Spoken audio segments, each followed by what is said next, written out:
এবার শাশুড়িমার বিয়ে দিল বৌমা, ঘোর কলিযুগ। তাই বিস্তারিত জানতে ভিডিওটিতে একটি লাইক দিয়ে চ্যানেলটি সাবস্ক্রাইব করে সম্পূর্ণ দেখবার অনুরোধ রইল। জমে উঠেছে ধারাবাহিক অনুরাগের ছোঁয়ার নতুন অধ্যায়, যেখানে দেখা যায় গল্পের প্রতিটি মোড়কে রয়েছে নতুন চমক। একদিকে রয়েছে আদিত্য, পরমা, অভ্র, সুদীপার ত্রিকোণ প্রেমের কাহিনী, ঠিক একই রকমভাবে এন্ট্রি হচ্ছে কুন্তলার মতো আরও অনেক পুরনো চরিত্রদের। দর্শকেরা অপেক্ষায় রয়েছে কবে মিশকা আবারও ফিরবে গল্পে। উত্তরটা হলো খুব শীঘ্রই মিশকাকে আবারও দেখা যাবে এই গল্পে। আপনারা সকলেই জানতেন মিশকা সন্তান সম্ভবা থাকার দরুন বেশ বছরখানেক বিভিন্ন শুটিং থেকে নিজেকে বিরত রেখেছিলেন তিনি। তবে মিশকা আবারও ফিরেছেন ক্যামেরার সামনে, তাই খুব শীঘ্রই এবার থেকে তাকে দেখা যাবে ধারাবাহিকে। তবে নতুন অধ্যায়ে সুদীপা শ্বশুরবাড়িতে পা রাখতেই বড়মার চোখের বালি হয়ে উঠেছিল সে।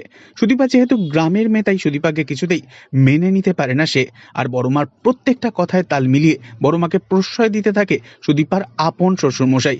বড়মার প্রত্যেকটা কথাকে গুরুত্ব দিতে প্রয়োজনে নিজের স্ত্রী ও সন্তান আদিত্য সকলের বিরুদ্ধে যেতে তার 2 মিনিটও সময় লাগে না। সম্পর্কে দেওর হলেও ঠিক যেন স্বামীর মতন দায়িত্ব পালন করতে থাকে বড়মার প্রতি সে। তাই এবার দেখা যাবে সুদীপাই সামনে আনবে তার শ্বশুর মশাইয়ের আসল রূপ। বড়মার সাথে তার শ্বশুর মশাই যে সম্পর্ক রয়েছে সেটা হাতে নাতে ধরে ফেলবে এবার সুদীপা। আর তাতেই খেপে গিয়ে সুদীপাকে মারবার জন্য লোক লাগাবে বড়মা। কলেজে যাওয়ার পথে সুদীপাকে লরি চাপা দিয়ে মেরে ফেলার প্ল্যান সাজায় সে।